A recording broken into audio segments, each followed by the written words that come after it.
Oke, bismillahirrahmanirrahim. Assalamualaikum warahmatullahi wabarakatuh. Berjumpa kembali dengan Ibu ya, Ibu Rina, dalam pembelajaran biologi di kelas 12.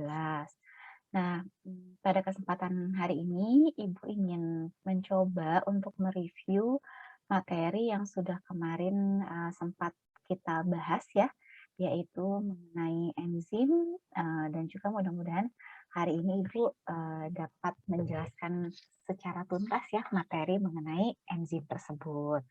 Oke, kemarin mungkin kita mulai masuk yaitu mulai dari pengertian dari metabolisme.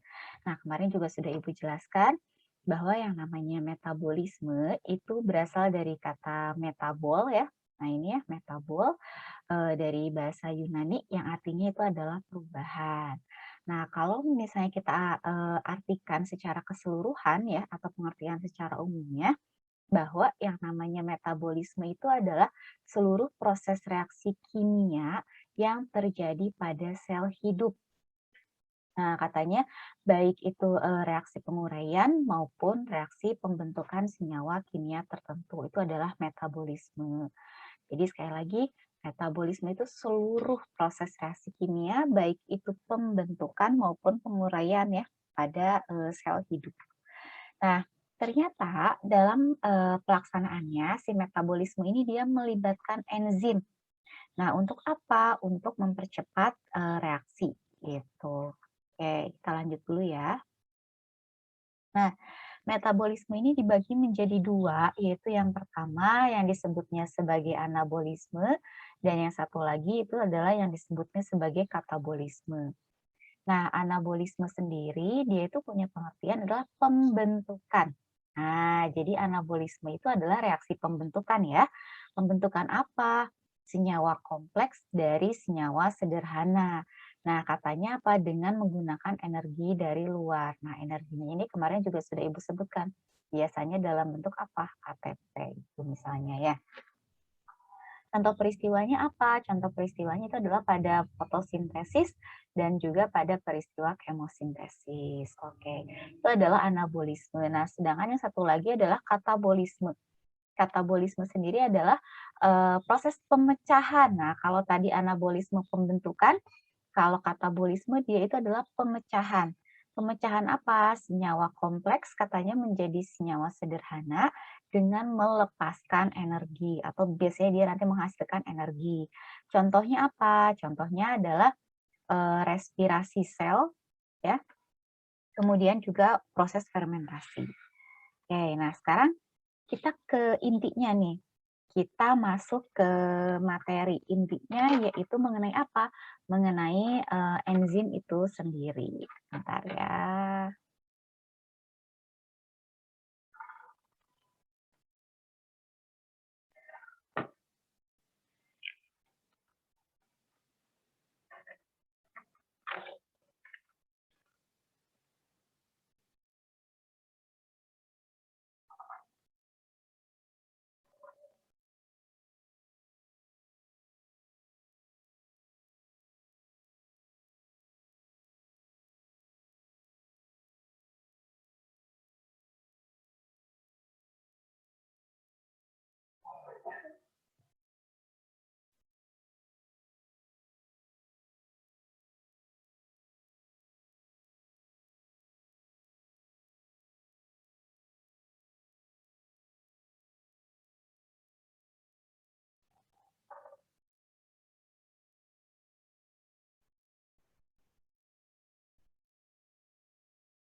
Oke, Ibu lanjutkan lagi ya. Nah, sekarang kita masuk ke materi mengenai enzim. Oke.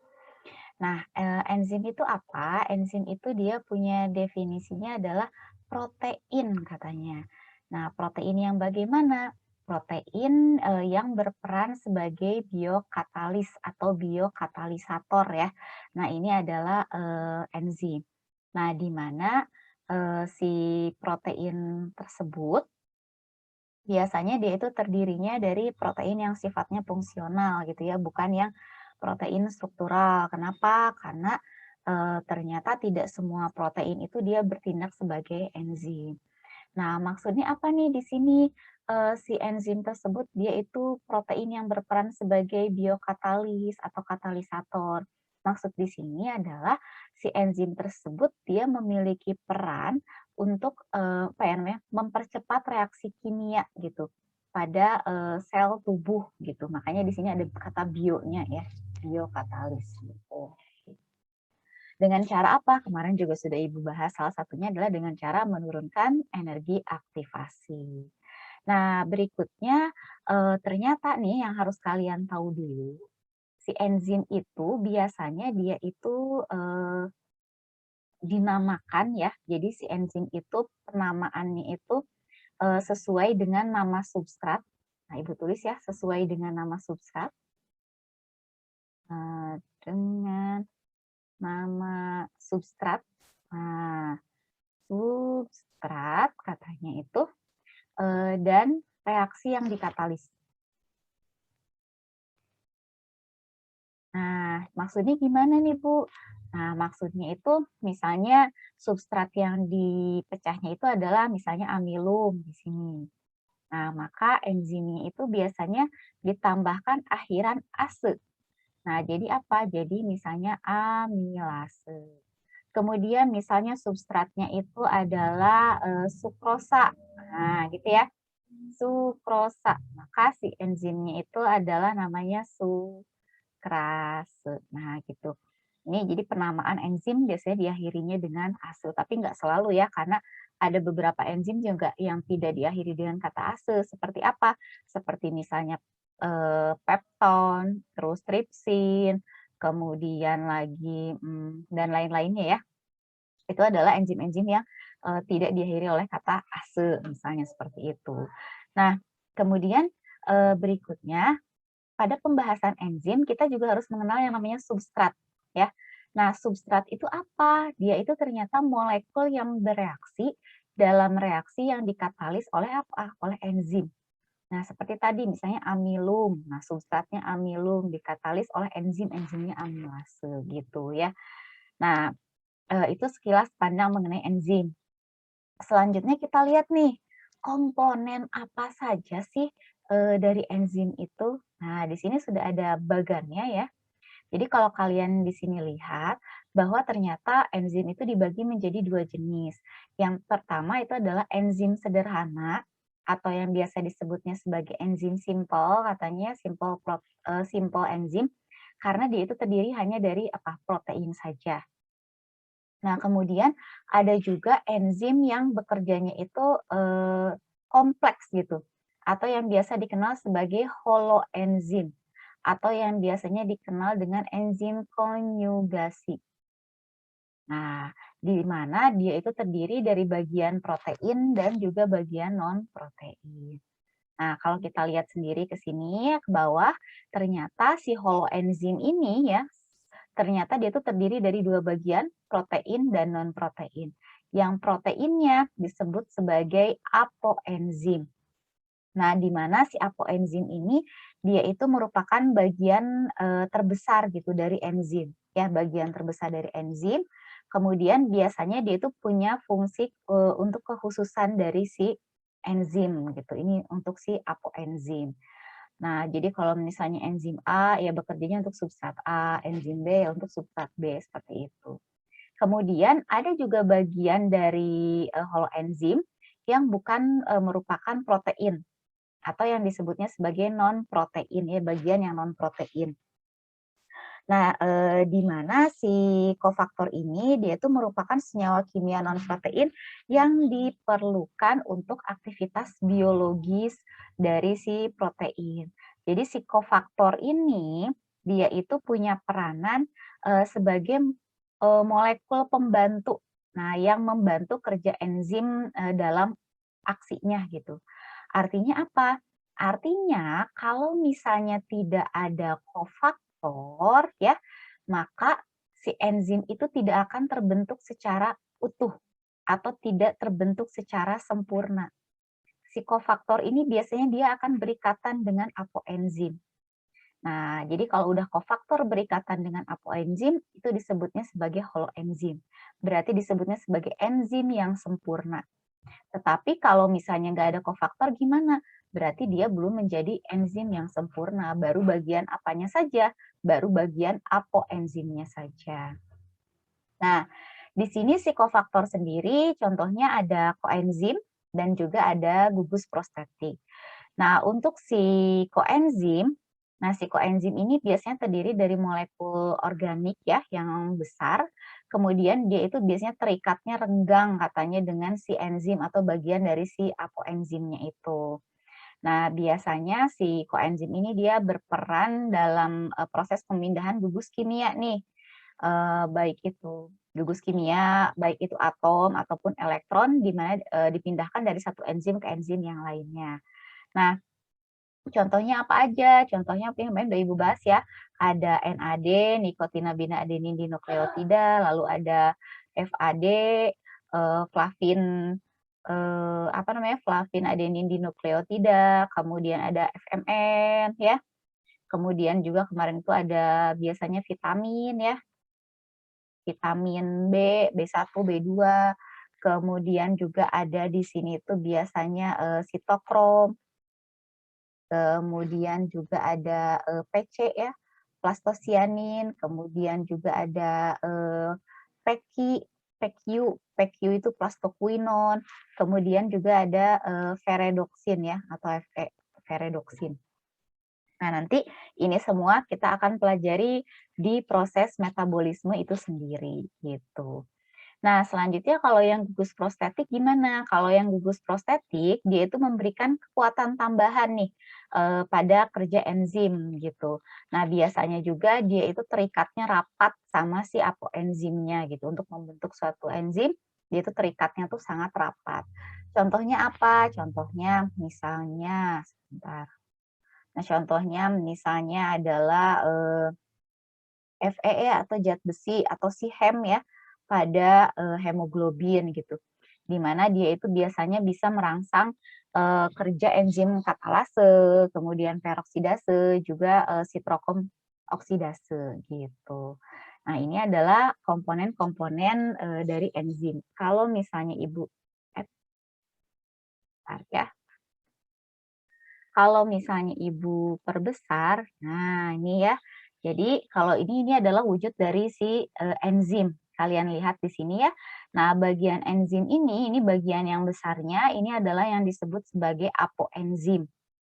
Nah, kemudian tadi ada kofaktornya. Kofaktornya misalnya ini adalah si gugus prostetik atau misalnya kalau di sini ada koenzimnya, ada koenzim ya, yang di sini koenzim NAD. Jadi bentuk yang besarnya ini adalah apoenzim, kemudian yang bagian kecil-kecilnya ini adalah yang non proteinnya, bisa itu gugus prostetik ataupun, koenzim NAD. Nah, kemudian, di sini juga ada bagian yang disebutnya sebagai sisi aktif enzim. Nah, di mana sisi aktif enzim itu adalah bagian yang nanti akan berikatan dengan apa? Dengan substrat.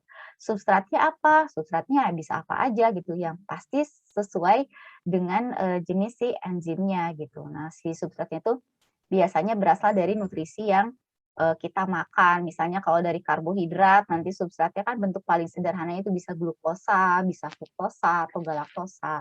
Lalu kalau misalnya apa namanya tuh, kalau misalnya protein itu nanti, bentuk terkecilnya itu kan ada asam amino, kemudian kalau lemak nanti ada asam lemak dan gliserol gitu ya. Oke, itu adalah mengenai apa, komponen dari enzim. Nah, Yang berikutnya kita kemarin juga sudah masuk ke sini ya, mengenai sifat-sifat dari, enzim. Jadi sifat dari enzim itu yang pertama ya, oke. Nah, yang pertama itu adalah, bentar ini ada yang oke. Yang pertama itu adalah protein ya, jadi si enzim itu dia bersifatnya sama mirip seperti protein ya, karena tadi, dia itu merupakan protein. Kemudian dia itu bekerjanya spesifik, artinya apa? Artinya satu jenis enzim, dia bekerja untuk satu jenis substrat tertentu. Jadi misalnya enzim A, ya berarti bekerjanya untuk, substrat A, nggak bisa dia memecah substrat B atau substrat C, itu nggak bisa. Kemudian katalis, katalis di sini maksudnya apa? Maksudnya adalah dia itu mempercepat, reaksi kimia ya, itu adalah si katalis.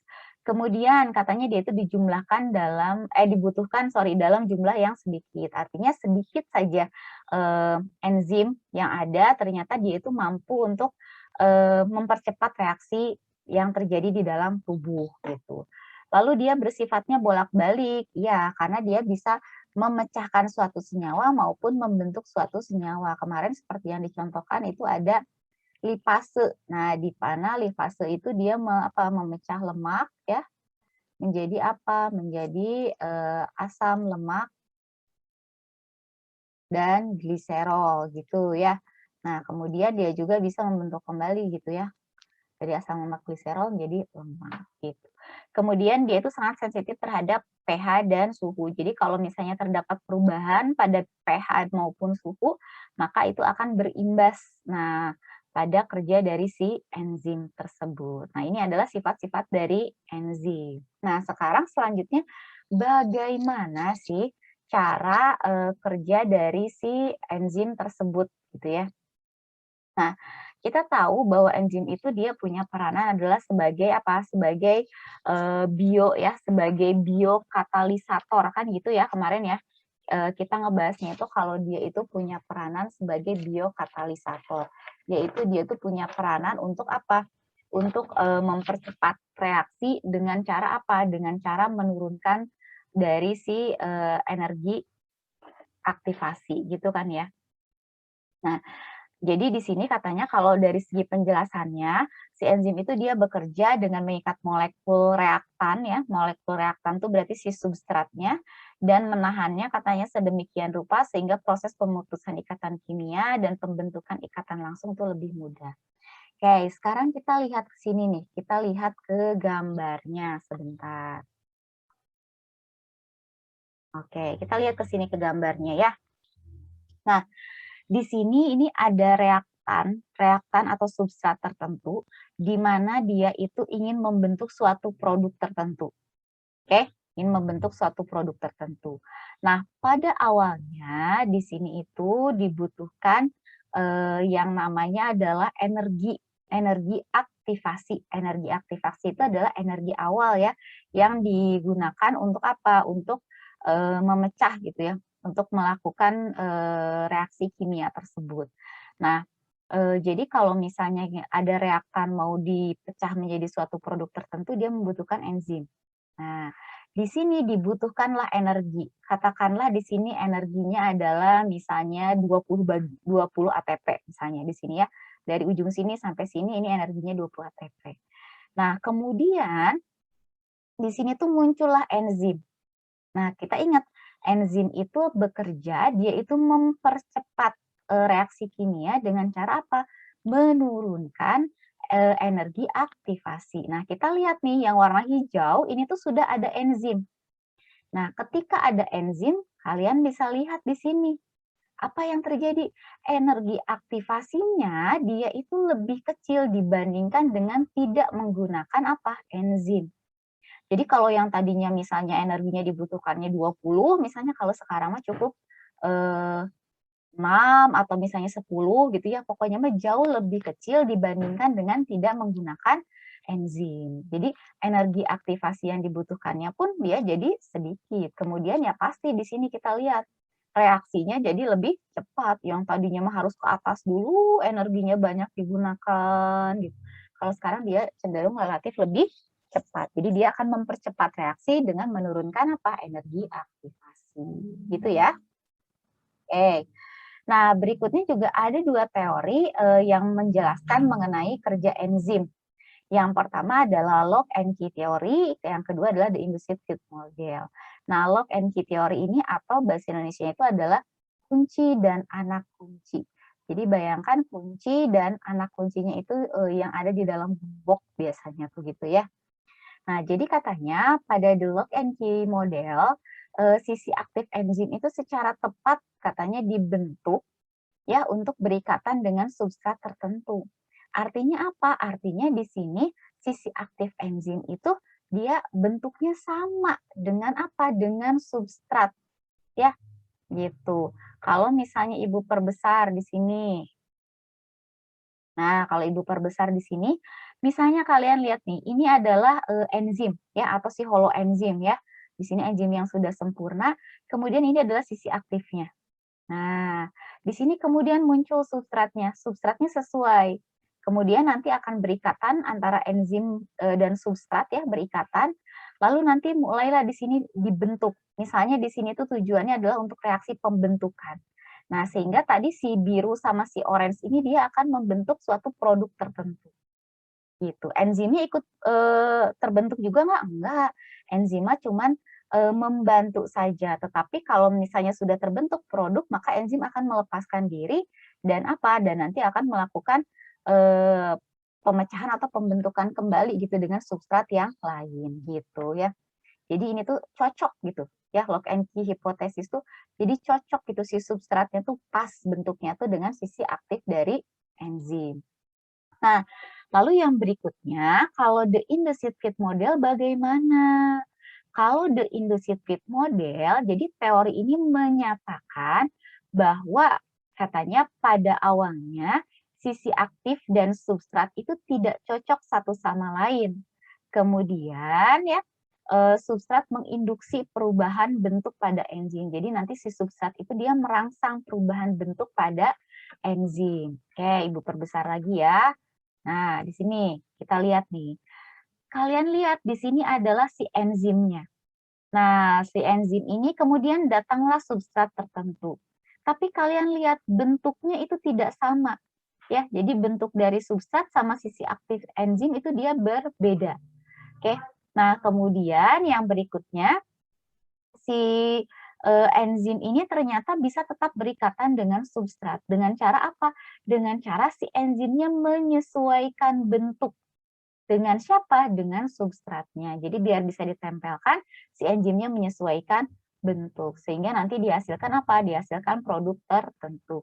Enzimnya gimana? Kalau misalnya di sini reaksi pemecahan nih kayak gini, enzimnya gimana? Pecah juga? Enggak, ya. Enzimnya mah tetap aja. Dia itu hanya lepas, kalau sudah terbentuk produk, dia lepas, kemudian dia akan berikatan dengan substrat yang lain lagi, gitu. Ya. Oke, Ibu lanjut ya. Nah, yang berikutnya faktor-faktor apa saja sih yang sebetulnya bisa mempengaruhi kerja dari enzim? Ya, jadi yang pertama itu ada temperatur katanya atau suhu, lalu ada pH atau derajat keasaman, lalu ada inhibitor ya, zat penghambat, lalu ada aktivator itu biasanya zat yang mempermudah ikatan ya antara enzim sama substrat. Kemudian ada konsentrasi enzim dan juga konsentrasi substrat. Oke, Ibu bahas satu persatu ya. Nah, kalian coba lihat di sini ini yang temperatur katanya atau yang suhu. Bagaimana sih aktivitas suhu dengan si enzim tersebut. Jadi yang perlu kalian ketahui bahwa di sini tuh si enzim itu kan dia tuh sifatnya itu seperti protein ya. Nah, di mana dia itu akan bekerja pada suhu tertentu. Jadi si enzim itu akan bekerja pada suhu tertentu, bekerjanya secara maksimal. Nah, itu yang biasa disebutnya sebagai apa? Sebagai suhu optimum, ya. Jadi suhu optimum itu adalah suhu di mana enzim dapat bekerja dengan sangat baik ya, gitu. Nah, kemudian biasanya katanya kalau pada manusia itu sekitar 37 derajat Celcius. Nah, kemudian apa yang akan terjadi kalau misalnya ternyata suhunya itu rendah. Maka kalau suhunya rendah itu katanya dia itu, little activity katanya tuh, atau bahkan dia itu biasanya inaktif. Nah, atau apa, dia itu berarti tidak bekerja ya, tidak aktif gitu. Tetapi rusak nggak? Enggak, dia itu tidak rusak. Artinya apa? Artinya kalau misalnya suhu lingkungannya itu kembali lagi normal, maka dia akan bisa, bekerja lagi si enzimnya tuh. Itu kalau suhunya rendah. Lalu bagaimana kalau misalnya suhunya tinggi? Misalnya di atas, suhu optimum. Misalnya di sini di atas 50 derajat. Apa yang akan terjadi? Akan terjadi denaturasi atau penguraian, ya, gitu. Jadi, akan terjadi denaturasi, penguraian sehingga nanti akan kehilangan aktivitas katalitik katanya atau aktivitas dalam mempercepat suatu reaksi kimia. Jadi suhunya harus bekerjanya apa? Secara optimum. Nah, selain suhu, yang kedua itu adalah pH atau derajat keasaman. Sama halnya seperti suhu, jadi derajat keasaman juga atau si pH tersebut bisa bekerja secara baiknya itu adalah pada pH yang optimum. Namun mungkin ada beberapa hal yang harus kalian atau bukan beberapa ya, ada hal yang harus kalian ingat bahwa untuk pH optimum ataupun suhu optimum itu tidak melulu semua enzim bekerjanya sama gitu ya. Pada suhu segitu atau pada pH 7 misalnya tuh dia itu bakalan bekerja secara optimum. Karena ya kembali lagi tergantung kepada apa jenis dari enzimnya. Kalau misalnya enzimnya yang cenderung suka dengan suasana asam, misalnya enzim pepsin kayak gitu ya. Nah, bisa saja dia itu eh, apa namanya tuh pH optimumnya itu adalah di angka 3. Jadi dia suka dengan suasana asam. Kita tahu ya, dia itu berada pada, lambung kita, gitu. Kemudian, misalnya ada amilase. Nah, misalnya amilasenya amilase, yang dihasilkan oleh pankreas yang bekerjanya di usus. Nah, ternyata dia itu tidak suka dengan kondisi asam, tetapi apa, dia itu bekerjanya pada pH yang cenderungnya, menuju ke arah basa gitu ya, misalnya sekitar 7,5 gitu. Artinya di sini apa, artinya, walaupun misalnya suhu dan juga pH itu bekerja secara optimum, tetapi biasanya setiap enzim memiliki karakteristiknya tersendiri gitu, jadi berbeda-beda gitu ya. Oke, Ibu lanjut ya. Nah, yang berikutnya adalah inhibitor ya. Jadi kalau yang namanya, inhibitor itu adalah molekul katanya yang kerjanya tuh menghambat kerja dari enzim, gitu ya. Nah, jadi kalau misalnya ini dirumuskan katanya ketika ada enzim ketemu dengan substrat, maka akan dibentuk suatu produk, ya. Nah, akan berikatan, maaf, enzim substratnya, kemudian nanti akan dihasilkan suatu produk, gitu ya. Enzim dan juga produk. Tadi kan enzimnya melepas aja nanti gitu ya. Nah, normalnya adalah seperti ini. Oke, normalnya adalah seperti ini, gitu ya. Enzim ditambah substrat akan membentuk ikatan enzim substrat, kemudian berikutnya akan dibentuk enzim dan juga produk tertentu. Nah, tetapi kalau misalnya ada inhibitor atau penghambat, maka tidak akan dibentuk produk. Karena apa? Yang berikatan adalah enzim dan inhibitor, bukan enzim dan substratnya. Nah, di sini si apa namanya tuh inhibitor ini dibagi menjadi dua. Itu adalah yang disebut sebagai inhibitor kompetitif ya dan inhibitor non kompetitif. Oke, kita lihat dulu yang inhibitor yang kompetitif. Nah, jadi kalau inhibitor kompetitif ini dia tuh katanya memiliki struktur yang mirip ya dengan substrat. Nah, kemudian jadi nanti akan berkompetisi katanya dengan substrat untuk berikatan sama sisi aktif enzim.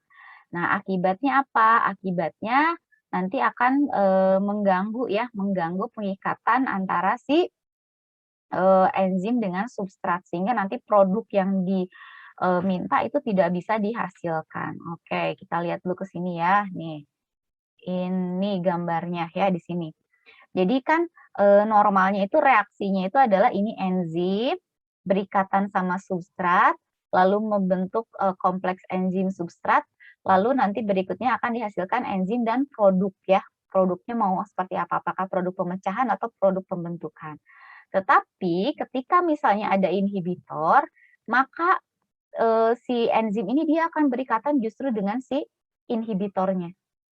Oke, sehingga nanti ketika ada substrat mau masuk udah nggak bisa. Kenapa? Karena ya tadi udah ada inhibitor. Misalnya apa? Misalnya ketika ada sianida, sianida diikat duluan misalnya sama hemoglobin gitu, bukannya oleh O2 kan itu juga apa namanya itu berbahaya ya kayak gitu. Jadi ada penghambatnya gitu. Jadi tidak bisa nanti bereaksi dan menghasilkan apa? Menghasilkan suatu apa itu tuh namanya, menghasilkan suatu produk gitu. Itu adalah yang kompetitif. Lalu sekarang bagaimana kalau yang non kompetitif? Nah, kalau yang non kompetitif, dia itu memiliki struktur yang berbeda sebetulnya dibandingkan dengan substrat. Tetapi nanti itu dia itu akan berikatan ya sama bagian dari enzim di luar sisi aktif gitu. Nah, sehingga nanti akan apa? Akan mengubah bentuk dari enzim ya. Jadi nanti bentuk dari enzimnya ini dia akan berubah sehingga nanti sisi aktifnya pun dia akan berubah gitu. Sehingga apa? Mengurangi kemungkinan untuk terikatnya si substrat oleh enzim. Nah, kita lihat di sini gambarnya ya, Ibu perbesar lagi coba. Nah, di sini kita lihat ya. Ini tadi kan reaksi yang normalnya seperti ini. Nah, kalau misalnya ada inhibitor yang non-kompetitif, dia akan menempel pada bagian lain yang bukan sisi aktif. Kan sisi aktifnya mah ini ya. Kalau tadi inhibitor kompetitif mah dia berikatannya di sini. Tetapi ini berikatan di luar sisi aktif. Cos aja ke sini ya. Nah, ternyata dengan penempelannya ini akan merubah apa? Akan merubah bentuk dari sisi aktif. Sehingga ketika substrat datang, katanya kenapa jadi berbeda? Katanya gitu ya. Sehingga akhirnya dia tidak akan jadi menempel. Maka tidak akan apa? Dibentuk produk yang baru. Nah, misalnya apa? Misalnya pada peristiwa antibiotik penicillium ya yang menghambat kerja dari enzim yang menyusun dinding sel pada bakteri gitu ya. Dah ya, nah itu adalah si inhibitor. Jadi sekali lagi inhibitor itu ada kompetitif, ada yang non kompetitif. Nah, selanjutnya faktor apa lagi sih yang menghambat kerja enzim? Itu adalah faktor-faktor yang mempengaruhi kerja enzim. Itu adalah yang disebut sebagai aktivator enzim. Jadi aktivator enzim ini adalah molekul yang mengikat enzim dan meningkatkan aktivitasnya. Jadi dia itu membantu untuk mempermudah kerja dari enzim. Nah, mereka itu jadi cara kerjanya kebalikan ya dari inhibitor enzim gitu. Lalu yang berikutnya adalah konsentrasi enzim dan yang terakhir konsentrasi substrat. Nah, di sini katanya konsentrasi enzim dia itu berbanding lurus dengan kecepatan reaksi katanya. Oke, kita lihat di gambar ya. Nah, ini adalah yang konsentrasi enzim, ini adalah kecepatan reaksinya. Kita bisa lihat ya kalau ada garis lurus kayak gini berarti konsentrasi enzim itu adalah berbanding lurus katanya dengan apa? Dengan kecepatan reaksi. Artinya apa? Artinya semakin besar konsentrasi enzim, maka semakin cepat reaksi yang apa? Berlangsung gitu ya. Jadi sekali lagi apa namanya tuh konsentrasi enzim dengan kecepatan reaksi itu dia berbanding lurus. Artinya semakin besar konsentrasi enzim, maka kecepatan reaksinya juga semakin tinggi gitu. Lalu bagaimana kalau dengan si konsentrasi substrat? Nah, pada konsentrasi substrat ini katanya laju reaksi kimia awalnya itu dia meningkat. Nah, kenapa? Karena konsentrasi substratnya juga dia meningkat. Tetapi katanya jika sisi aktif dari semua enzim itu bekerja, nah penambahan substrat itu tidak dapat meningkatkan kecepatan reaksi enzim lagi. Nah, kondisi ini katanya disebut sebagai titik jenuh atau kecepatan reaksinya dari si enzim itu dia mencapai maksimum. gitu ya. Nah nah, kita lihat di sini di gambar ya, di sini. Nah, kalian bisa lihat di sini. Jadi ini si substrat, ini konsentrasi substrat, kemudian ini adalah kecepatan reaksinya. Pada awalnya, peningkatan dari jumlah substrat kan semakin ke sini semakin tinggi ya. Nah, semakin tinggi konsentrasi substratnya, kalian bisa lihat di sini. Nah, ya, di sini tuh, maka kecepatan reaksinya juga dia bertambah. Terus kayak gitu kan ya, bertambah seperti itu. Nah, tetapi, nah ada suatu titik di mana ternyata semua sisi aktif enzim itu sudah bekerja, ya. Nah, ternyata apa? Yang terjadi kecepatan reaksinya menjadi tidak bertambah lagi, justru tetap aja seperti itu. Jadi tetap gitu. Kenapa? Ya karena tadi sudah mencapai yang namanya titik jenuh atau yang biasanya kecepatannya sudah maksimum atau klimaks gitu ya. Jadi kalau pada konsentrasi substrat hubungannya itu pada awalnya itu dia bertambah, konsentrasinya tinggi, konsentrasi substratnya bertambah, maka kecepatan reaksinya bertambah, tetapi nanti sampai pada satu titik di mana kecepatan reaksinya tidak bertambah. Kenapa?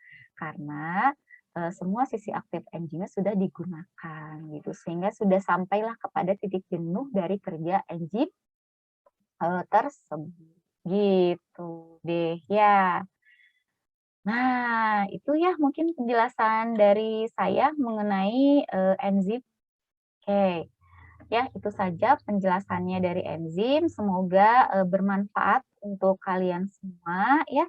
Tetap semangat ya dan jangan lupa untuk mengerjakan tugasnya. Ya, jadi mengerjakan tugas mengenai enzim dan dikumpulkan pada hari ini juga. Sekali lagi terima kasih untuk kalian, semoga bermanfaat. Wassalamualaikum warahmatullahi wabarakatuh.